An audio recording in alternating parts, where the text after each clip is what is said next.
Mi Casa es tu casa, my house is your house, is a binational networked virtual reality playhouse.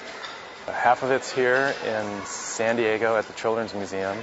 The other half is in Mexico City at the National Center for the Arts. It has two physical spaces in each of these locales.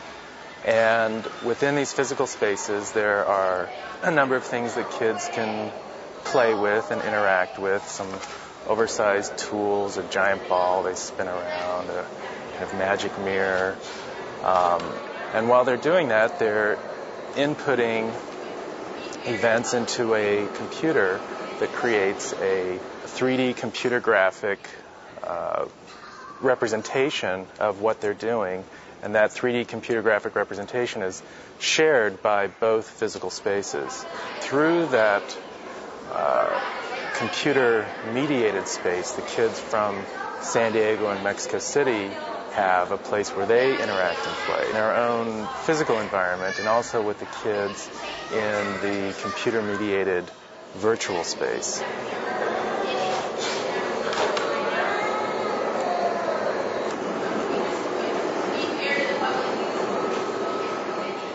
For instance, one thing that happens in the space is, the kids go in, they get this little virtual character assigned to them as they first go into the space.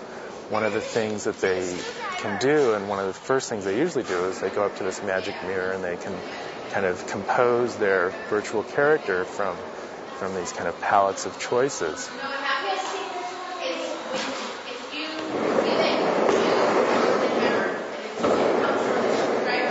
The computer-mediated environment is created by a few kind of key technologies. As kids walk into the space, there's a video camera overhead that watches their movements through the space, and through some computer vision processing, tracks the kids, sends their position, direction, and ID numbers to computers in both Mexico City and San Diego.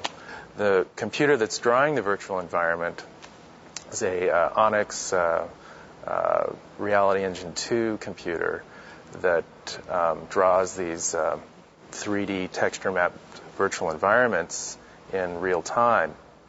It takes this position and data information in, and then updates the virtual environments based on all the information it's receiving, both from the computer vision processing computer and also from all the computer user interfaces. The connection between the two cities uses the internet to send data back and forth.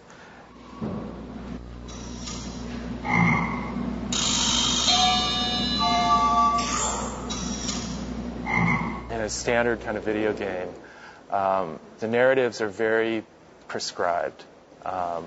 They're generally very closed. In this piece, there are kind of overall project narratives about these regional concerns and the playhouse and play. But the kids, while they're doing the project, are really looking at their narratives of the moment. Well, I was that character, now I'm this character, now who's that over there, and they're changing this playhouse in this way, and I'm trying to change it this way, and if we all go over there, we can be in this flying machine, and those are the kind of narrative experiences they're having, which are just their actions, their desires of the moment of where the project is going. I hope and I think they're very kind of open-ended ways for them to engage this environment.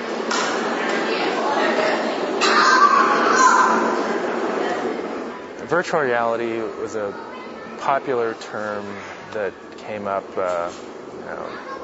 8-10 years ago in a kind of pop cultural way, described a certain type of experience that one could have with computer-mediated environments where the computer-mediated environment would fake everything perceptually for a person and take them out of a physical space into one that's pure mediation.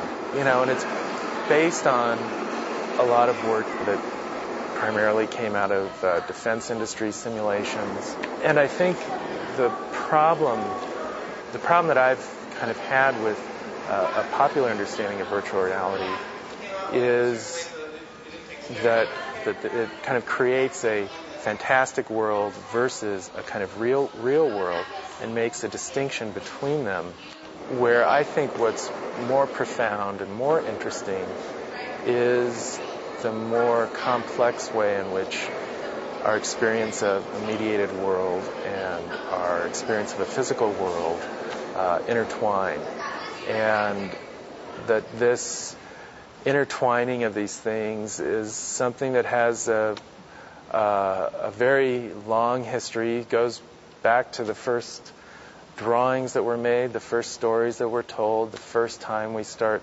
living in thinking in multiple ways between, memory and our experiences of the moment, our desires for the future, that we exist with many types of sets of experiences overlaying each other, influencing each other, that there's not a simple compartmentalization between, what the physical world is and what the virtual world is.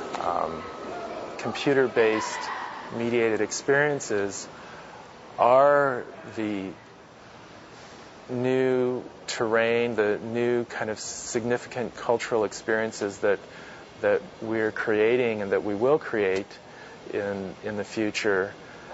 Then I think we need to have this more kind of sophisticated or complex understanding of how computer-mediated space can function, can operate, can work. If we continue to kind of think of it as these kind of more naive notions that it's this kind of separate fantasy space, then it is just going to stay as a space for children. And in some way, doing this project that works with children is a way to really elevate a lot of the kind of methods and tropes by which virtual reality operates to hopefully a more complex level.